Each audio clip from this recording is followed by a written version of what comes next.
This is going to be my first video ever.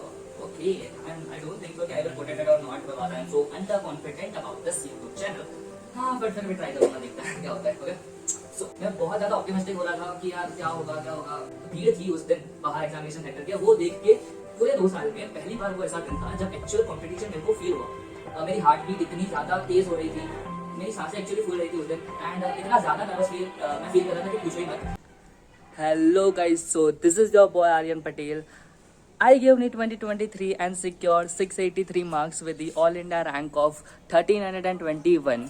So in this video, I am going to tell you about that how my NEET day, NEET 2023 and 7th May 2023 looks like. And without wasting any further time, let's get into the video. So उस दिन करीब मैं 8 बजे के आसपास उठा because actually मैं रात को बहुत लेट सोया था. ट्राई तो कर रहा था कि मैं जल्दी सो जाऊं, बट यार इतनी नर्वसनेस हो रही थी, इतनी ज्यादा धड़कनें तेज हो रही थी कि मेरे को एक्चुअली नींद ही नहीं आ रही थी. मैं बहुत ज्यादा ऑप्टिमिस्टिक हो रहा था कि यार क्या होगा, बट ठीक है. फिर भी मैं जब सोया था ऑलमोस्ट बहुत लेट हो चुका था, तो मैं सुबह मॉर्निंग में बहुत लेट उठा. फिर I got my self ready and फिर मैंने भगवान से प्रार्थना की, अपने माँ बाप के आशीर्वाद लिए, अपने जितने भी टीचर्स थे उनको याद किया, स्पेशली अलग सर को याद किया. फिर मैंने ब्रेकफास्ट किया एंड देन मैंने थोड़ी बहुत स्टडी की. उसमें मैंने क्या किया कि मैं वेव ऑप्टिक्स पढ़ रहा था. एक्चुअली पूरे फिजिक्स के अंदर जो सबसे वीक पार्ट, अगर मैं बोलूंगा कि मेरा जो सबसे वीक पार्ट था वो था वेव ऑप्टिक्स. वेव ऑप्टिक्स में यंग डबल स्लिट एक्सपेरिमेंट्स के इंपॉर्टेंट कंसेप्ट्स, फिर जो फ्रिंजेस के शेप आते हैं, फिर जितने भी फॉर्मूलाज थे एंड जितने भी इंपॉर्टेंट कंसेप्ट थे सिंगल स्लिट एक्सपेरिमेंट के, डबल स्लिट एक्सपेरिमेंट के, ये सारे रिवाइज कर दिए. फिर सुपरपोजिशन थोड़ा पढ़ा, फिर थोड़े बहुत एमसीक्यू प्रैक्टिस किए. ये इसलिए जरूरी होता है ताकि मेरा माइंड जो है ना वो उस दिन एक्टिवेट हो जाए. अब ये बहुत इंपॉर्टेंट चीज है. अब कुछ लोग क्या करते हैं कि बहुत बड़ी गलती ये करते हैं कि जो एग्जामिनेशन का दिन होता है उसमें एग्जामिनेशन में जाने से पहले कुछ पढ़ते नहीं है. वो ऐसा बोलते हैं कि यार इतना नर्वस होते हैं उस दिन कि अगर उस दिन कुछ पढ़ेंगे तो सब भूल जाएंगे. तो ऐसा नहीं होता. एक्चुअली आपका पढ़ना उस दिन एग्जामिनेशन से पहले थोड़ा सा जरूरी इसलिए ताकि आपका माइंड एक्टिवेट हो जाए एंड वो उस एग्जामिनेशन के जोन में चला जाए. अब आप अगर कुछ भी पढ़ के नहीं गए एग्जामिनेशन में, राइट, मतलब उस दिन कुछ भी पढ़ के नहीं गए, तो क्या होगा ना कि आपका माइंड एग्जाम में जाने के बाद एक्टिवेट होना स्टार्ट होगा. ऐसा नहीं है कि आपने पहला क्वेश्चन किया और आपका माइंड एक्टिवेट हो गया. नहीं, ऐसा नहीं होता है. थोड़ा बहुत टाइम लेता है माइंड को एक्टिवेट होने में. तो ऐसा करने से क्या होगा ना कि आपका जो एग्जामिनेशन का पहला आधे से 1 घंटा है ना वो एक्टिवेट होने में चला जाएगा. एंड इसमें क्या होगा ना कि सिली मिस्टेक्स के चांसेस बहुत बढ़ जाएंगे, राइट. सो ऐसा ना हो. सिली मिस्टेक्स को अगर कम करना है तो डू वन थिंग कि एग्जामिनेशन के जाने से पहले थोड़ा सा एमसीक्यू प्रैक्टिस कर लो, थोड़े से अपने जो शॉर्ट नोट्स हैं उनको रिवाइज कर लो, थोड़े से फॉर्मूलाज रिवाइज कर दो ताकि आपका जो माइंड है ना वो एक्टिवेट हो जाए एंड आपके जो 3 घंटे का पेपर है वो फुल एफिशिएंसी के साथ, फुल कंसंट्रेशन के साथ आप दे सको. ओके. फिर शॉर्ट नोट्स को एंड वो भी ऑप्टिक्स वाले चैप्टर को रिवाइज करते करते 11 बज गए. फिर 11:30 बजे के आसपास मैंने अपना लंच लिया. आई एट वेरी लेस. मैंने अपनी भूख से ऑलमोस्ट आधा ही खाया होगा बिकॉज मेरे को पता था कि अगर मैं ज्यादा खाऊंगा ना तो यार मेरे को एग्जामिनेशन में नींद आएगी और ये मैं नहीं चाहता था. कि ऑफकोर्स सी बात है, इतने बड़ा दिन आपकी जिंदगी का, आप नहीं कोई भी रिस्क लेना ही नहीं चाहते, राइट. सो बिकॉज मैं एक पर्सन हूँ जिसको दोपहर को सोने की आदत है, बट फॉर्चुनेटली 2-3 हफ्ते नींद के पहले से ही मैंने वो आदत को रिड्यूस करने की ट्राई करी थी कि मेरे को दोपहर को सोना नहीं है एंड मेरे को दोपहर का ही वो जो टाइम है उसमें ही अपने माइंड को ज्यादा से ज्यादा एक्टिवेट करके चलना है. इसलिए मैंने 2 से 3 हफ्ते पहले से ही अपने माइंड को ऐसा शेड्यूल कर दिया था कि मेरे को दोपहर को सबसे ज्यादा एक्टिवेट रहना है, राइट. तो आप भी ऐसा ही करो कि जो भी आपका एग्जामिनेशन का टाइम है उसमें ट्राई करो कि 1 महीने या 2-3 हफ्ते पहले से ही अपने माइंड को ऐसा ट्रेन कर लो कि उसी टाइम में वो सबसे ज्यादा एक्टिवेट हो, राइट. उसी टाइम में आप 1 महीने पहले से मॉक टेस्ट दे सकते हो कि अगर 2 से 5 का पेपर है तो आप 1 महीने पहले से ही 2 से 5 में ही पेपर दोगे, राइट. इससे क्या होना आपका माइंड जो है ना वो ट्रेन हो जाएगा, राइट. सो फिर 11:30 के आसपास मैंने अपना लंच लिया एंड फिर अराउंड 11:45 को मैं और मेरे पापा एग्जामिनेशन सेंटर पे पहुंचने के लिए अपने घर से निकल गए. एग्जामिनेशन सेंटर जो है वो अराउंड 30 to 40 मिनट्स की दूरी पे था मेरे घर से, बट ट्रैफिक की वजह से मैं अराउंड 12:30 पे पहुंच गया. तो अराउंड 12:30 को मैं पहुंच गया अपने एग्जामिनेशन सेंटर पे.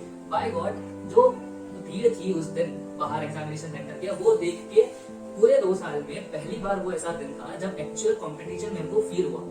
ऐसा इसलिए बिकॉज आपको पता है कि मैं पूरा ऑनलाइन पढ़ा हुआ जो मैं लक्ष्य बैच से, राइट। सो कभी भी इतना कंपटीशन फील हुआ ही नहीं, बिकॉज पूरा 2 साल में अकेले ही पढ़ा हूँ अपने इसी वाले रूम में, अकेले बैठ के सारा पढ़ा है एंड अकेले ही टेस्ट दिए, तो कभी उतना कंपटीशन फील ही नहीं हुआ। बट वो जो एक डेटा था ना कि 21 लाख बच्चे बैठने वाले हैं, नीट का एग्जाम देने वाले हैं, वो एक्चुअल फील है ना, मेरे को एग्जामिनेशन सेंटर के बाहर आया तब मैंने उतनी भीड़ देखी भाई, वो चलने की जगह ही नहीं थी यार। मतलब एक्चुअल कंपटीशन वाली फील आई कि यस हम अब जंग के मैदान में आ चुके हैं एंड यही है जिसके लिए इतनी ज्यादा मेहनत की थी। फिर अपना रोल नंबर देख के मैं एग्जामिनेशन जो अपना रूम था उधर पहुंच गया एंड उधर जाके अपनी प्लेस ले ली। सो एग्जामिनेशन हॉल में पहुंचने के बाद जब मैंने अपनी सीट ले ली, तब मैं सिर्फ भगवान से प्रे कर रहा था, आंख बंद करके बस थोड़ा सा मेडिटेशन करने का ट्राई कर रहा था उधर, बिकॉज मेरी हार्ट बीट इतनी ज्यादा तेज हो रही थी, मेरी सांसें एक्चुअली फूल रही थी उस दिन एंड इतना ज्यादा नर्वस मैं फील कर रहा था कि पूछो ही मत। मैं इतना ज्यादा नर्वस फील कर रहा था कि मेरे लिटरली हैंड्स जो है ना वो शेक कर रहे थे। जब इन्विजिलेटर आते हैं ना, एक्चुअली पता है वो फॉर्म लेके आते हैं एंड आपको उस पे अपना passport size photo and signature करनी होती है एंड फिर अपना थंब इंप्रेशन डालना होता है। तो जब वो लेके आए ना वो शीट, तो मैं इतना ज्यादा नर्वस था कि मैं ठीक से साइन भी नहीं कर पा रहा था एंड जब उन्होंने बोला कि अपना पासपोर्ट साइज फोटो चिपकाने को, तब वो जो स्पेस थी ना जहाँ पे आपका फोटो चिपकाना होता है, उस स्पेस पे मैंने बहुत बाहर चिपका दिया। इतना ज्यादा मैं नर्वस हो रहा था, इतना ज्यादा मेरे हैंड शेक कर रहे थे। तो वो तो मतलब इन्विजिलेटर बहुत अच्छे थे, बहुत ही काइंड नेचर के थे, जिन्होंने सपोर्ट किया, जिन्होंने थोड़ा सा मोटिवेट किया कि यार इतना नर्वस नहीं होते, आपकी एग्जामिनेशन खराब हो जाएगी अगर आपका मतलब आप इतने नर्वस हो गए तो she was very kind nature and thanks to her कि उन्होंने ज्यादा गुस्सा नहीं किया मेरे पे, मेरी गलती के ऊपर, एंड उन्होंने वो फोटो वापस से उठा के एंड सही जगह पे उन्होंने स्टिक करके दिया। सो थैंक्स टू हर कि वो काइंड नेचर के थे इतने एंड थोड़ा सा मोटिवेट किया एक्चुअली मेरे को कि यार ऐसा होता है, बहुत ही कॉमन है, नर्वसनेस सबको सी बात है कि फील होगी, बिकॉज 2 साल की मेहनत के बाद जिस दिन के लिए आपने इतनी मेहनत की थी एक्चुअली वो दिन आया है, तो ऑफकोर्स की बात है नर्वस होना तो थोड़ा तो बनता ही है, भले ही हम कितने भी कॉन्फिडेंट क्यों ना हो, कितना भी अपने सिलेबस अच्छे से कवर क्यों ना किया हो, बट नर्वस तो ऑफकोर्स की बात है कि हो गए ही आप, है ना। 1:50 हुए एंड पेपर फाइनली आया, मेरे हाथ में नहीं आया बट एग्जामिनेशन हॉल में आया, एक बॉक्स में पैक था, ब्लू सील लगी हुई थी पेपर्स के ऊपर। बट वो मोमेंट एक्चुअली था ना जब मैं लिटरली अपने फेस पे एक्चुअली मैं स्माइल रख रहा था, बट अंदर से बहुत ही ज्यादा नर्वस हो रखा था। बट हाँ ऐसा लग रहा था कि yes this is the moment for which I have worked hard so much, यार पूछो मत। मतलब लिटरली अपनी अर्ली लाइफ में 11-12 से पहले मैंने कभी इतनी मेहनत नहीं की। हाँ ऑफकोर्स मैं टॉप करता था, टॉप 3 में आता था बचपन से ही, बट कभी मैंने इतनी मेहनत नहीं की। आपको पता है ना एक्चुअली एग्जाम वाला पर जब एग्जाम होती थी उसके 2-3 महीने पहले से भी अगर आप पढ़ाई स्टार्ट करते थे तो फिर भी आप टॉपर बन सकते हो, राइट। तो पहले कभी इतनी मेहनत नहीं की एंड 11-12 में इतनी कंसेप्चुअल पढ़ाई पहली बार की एंड इतनी मेहनत की एंड फिर उसके बाद वो मोमेंट आ गया था कि यार पेपर आ चुका है, अब फिर पेपर डिस्ट्रीब्यूट हो गए, बेल बज गई एंड फिर 2 मिनट के लिए मैंने पेपर को ऊपर से पढ़ना स्टार्ट किया।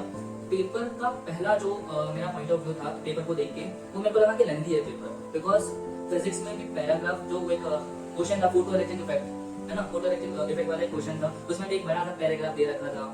तो स्टेटमेंट वाइज क्वेश्चन फिजिक्स के अंदर भी थे, केमिस्ट्री के अंदर भी थे एंड बायो के अंदर भी थे। तो मेरे को first point of view paper के बारे में ये लगा कि पेपर को लेंथी कहीं ना कहीं बनाने की कोशिश की गई है।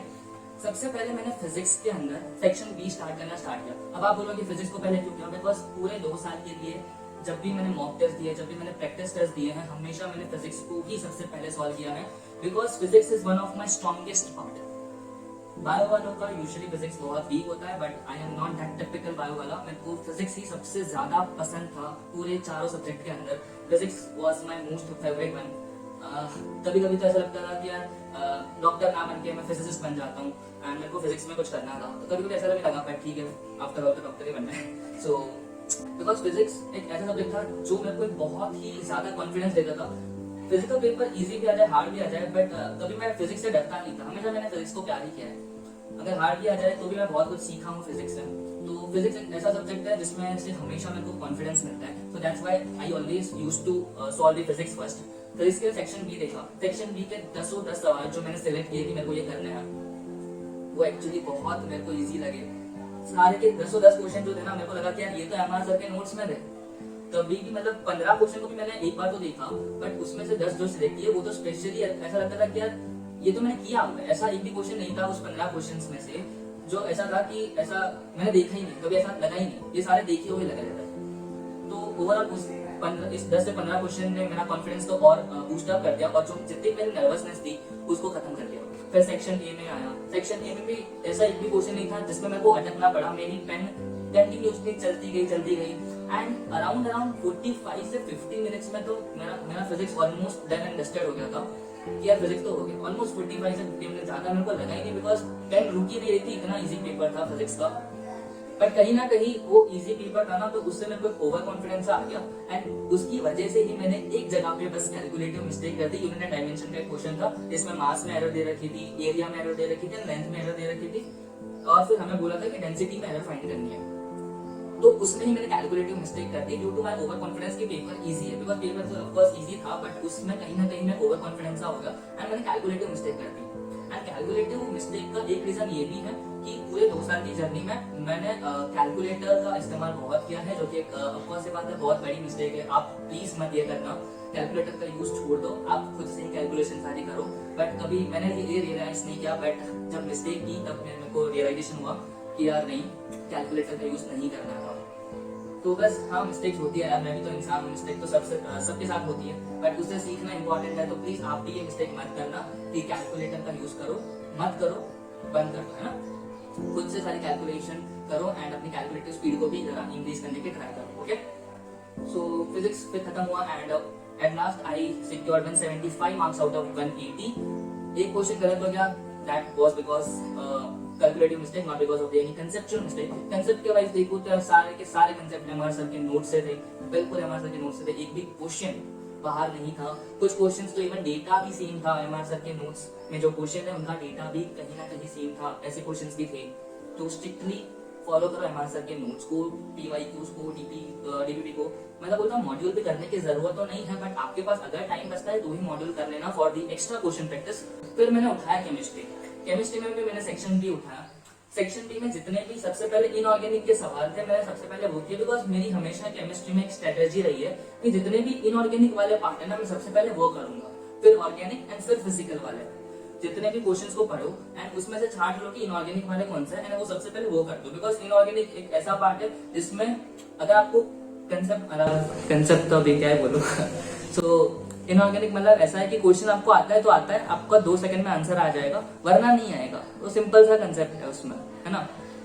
उसमें ऐसा नहीं है कि बहुत सोचेंगे तो इनऑर्गेनिक में कुछ कंसेप्ट निकल के आएगा, फिर आपको आ जाएगा, क्लिक करेगा कि ये आंसर है, तो ऐसा नहीं होगा। इनऑर्गेनिक में सिंपल से 2 ऑप्शन होता है, या तो क्वेश्चन आता है या तो नहीं आता है। आता है तो टिक करके आगे बढ़ो, नहीं आता है तो छोड़ दो, सिंपल सी बात है ना। इनऑर्गेनिक में बिकॉज एनसीईआरटी बेस्ड है कम्प्लीटली, तो इनऑर्गेनिक के जितने भी क्वेश्चन थे सेक्शन बी एंड ए को मिला के सबसे पहले इनऑर्गेनिक को मैंने वो कंप्लीट किया। ऐसा इसलिए करना चाहिए ताकि फिजिकल में जो कैलकुलेशन वाला पार्ट है, या तो फिजिक्स में भी जो बहुत ज्यादा कैलकुलेटिव सवाल होता है उनको आप लास्ट में किया करो। इससे क्या होगा ना कि जो शॉर्ट क्वेश्चंस है और जो जिसमें कैलकुलेशन नहीं है, कम से कम आप वो तो पहले कर दो। फिर वैसा ना हो कि आप एक क्वेश्चन में कैलकुलेशन में इतने इंगेज हो गए कि at the last of paper जो बहुत ही छोटा क्वेश्चन था और जो बिना कैलकुलेशन से हो सकता था वो छूट जाए, है ना। तो उन क्वेश्चन को पहले करो जिसमें कैलकुलेशन नहीं है, एंड जिसमें बहुत ज्यादा कैलकुलेशन है हमेशा उनको लास्ट में क्या करो। This is my advice. Chemistry में अगर मेरी गलती की बात करूं कि मैंने क्या गलती की, तो गलती थी कि chemistry in everyday life and फिर T block, D and F block की केमिस्ट्री ना पढ़ना। This is my biggest mistake which I have done in the chemistry section. मैं इनकी एनसीईआरटी को कभी पढ़ता ही नहीं था, बिकॉज यार ऑफ कोर्स ये बात आपको भी पता है कि ये चैप्टर्स बहुत ही ज्यादा गंदे वाले चैप्टर है, बहुत ही ज्यादा मेमोराइज करने वाला पार्ट है। कंसेप्ट्स हैं, ऐसा नहीं कि नहीं है, बट बहुत कम कंसेप्ट्स है एंड मेमोराइज करने वाला बहुत ज्यादा पार्ट है, राइट। सो कभी भी मतलब कोई भी मतलब ऐसा बच्चा नहीं है जिनको ये वाले चैप्टर्स पसंद हो गए। तो फिर मैं ऐसा कर रहा था कि यार केमिस्ट्री इन एवरीडे लाइफ हो गया एंड फिर P block and D and F block है, उनकी एनसीईआरटी को मैंने पढ़ा ही नहीं ऑलमोस्ट। तो जो हीलियम वाला सवाल था, जो एक कंट्रोवर्शियल क्वेश्चन भी था एक्चुअली, बिकॉज बहुत सारी कोचिंग इंस्टीट्यूट्स ने भी वो गलत आंसर दिया था, तो वो एक हीलियम एंड ऑक्सीजन वाला क्वेश्चन एंड एक केमिस्ट्री इन एवरीडे लाइफ वाला क्वेश्चन था, वो मेरे को छोड़ना पड़ा। तो ये मेरी मिस्टेक थी कि उन जो मेरे को पसंद नहीं आते उन चैप्टर्स की एनसीईआरटी को ना पढ़ना। This was my mistake. So please do read that chapters too, ताकि आप भी मेरी जैसी मिस्टेक ना करो। बिकॉज भले ही आपको वो चैप्टर्स पसंद ना हो, but at the end of day आपको वो पढ़ने ही पड़ेंगे, कुछ भी हो जाए। सो please do read that chapters, okay. फिर बायो का सेक्शन मैंने उठाया। बायो में सारे क्वेश्चन एनसीईआरटी बेस्ड थे। सबसे पहले मैं बोटनी करता हूँ एंड फिर मैं जूलॉजी करता हूँ, बिकॉज बोटनी काइंड ऑफ मेरी वीक है। तो मैं हमेशा ऐसा ही करता हूँ कि जो वीक होता है मेरा पार्ट बायो में, वो मैं पहले वो करता हूँ। तो बोटनी हमेशा मैं पहले करता हूँ। बोटनी मेरे को ओवरऑल इजी लगा, बट बोटनी में मैंने गलती ये की कि जो सेक्शन बी बोटनी का पार्ट था उसमें जो 10 क्वेश्चन आपको सिलेक्ट करने होते हैं आउट ऑफ द 15 क्वेश्चन, वो मैंने गलत चूज कर लिए। बिकॉज असर्शन रीजन मैंने 2 चूज कर लिए सेक्शन नंबर बी में, बट एक्चुअली मेरे को ये नहीं करना चाहिए था।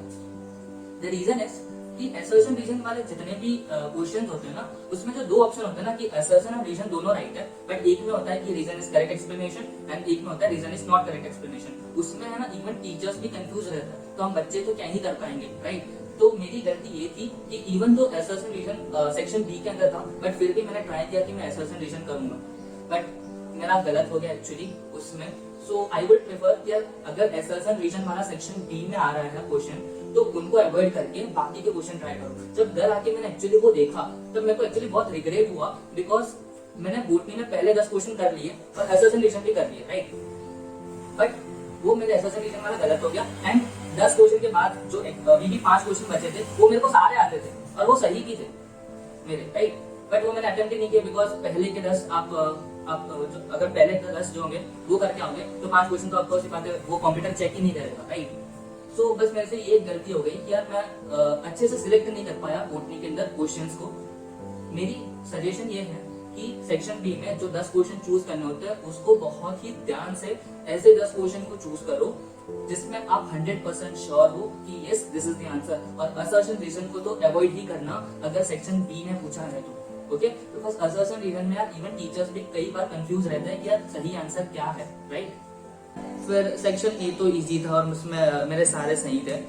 जूलॉजी की बात करूं तो एक क्वेश्चन मैंने छोड़ा था, वो था थर्मल पावर प्लांट्स वाला। स्टेटमेंट वही था, 2 स्टेटमेंट दे रखे थे, एंड वो जो क्वेश्चन था वो कौन से चैप्टर का था, 15 चैप्टर का, 12th एनसीईआरटी की जो 15 चैप्टर है, दैट इज एनवायरमेंटल इश्यू, उसका था।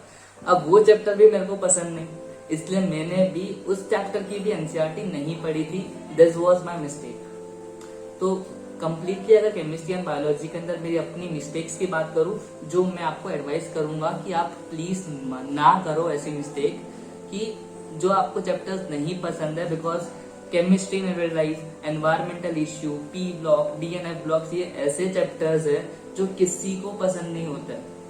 जो चैप्टर्स आपको नहीं पसंद है उनकी भी एनसीईआरटी पढ़ना इम्पोर्टेंट था, बट मैंने नहीं किया और इसलिए मेरे को वो क्वेश्चन भी छोड़ना पड़ा। सो जूलॉजी में मैंने एक क्वेश्चन छोड़ दिया।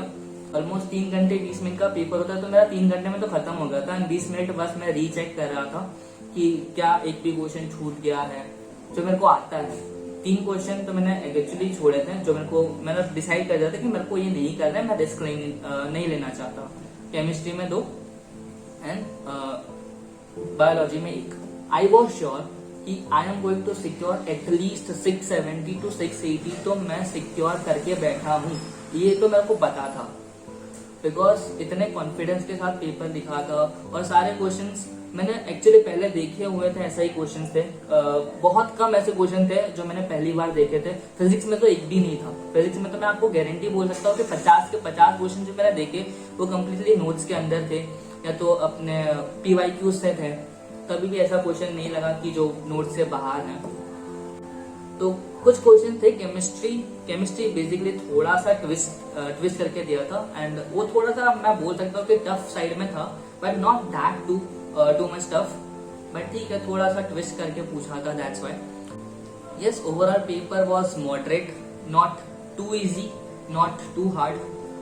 2022 के जैसा ही था ओवरऑल पेपर, तो बस फिजिक्स थोड़ा सा इजी था, राइट। ओके, सो यस, मैं जब एग्जामिनेशन हॉल से बाहर निकला तब मेरे फेस पे इतनी बड़ी स्माइल थी कि yes, the moment for which I have worked hard is finally completed, and yes, I am going to get success for sure, because 670 680 तो मैं एक्सपेक्ट कर ही रहा था। बिना पेपर चेक किए मेरे को इतना कॉन्फिडेंस था कि इतने तो मैं सिक्योर करने ही वाला हूँ।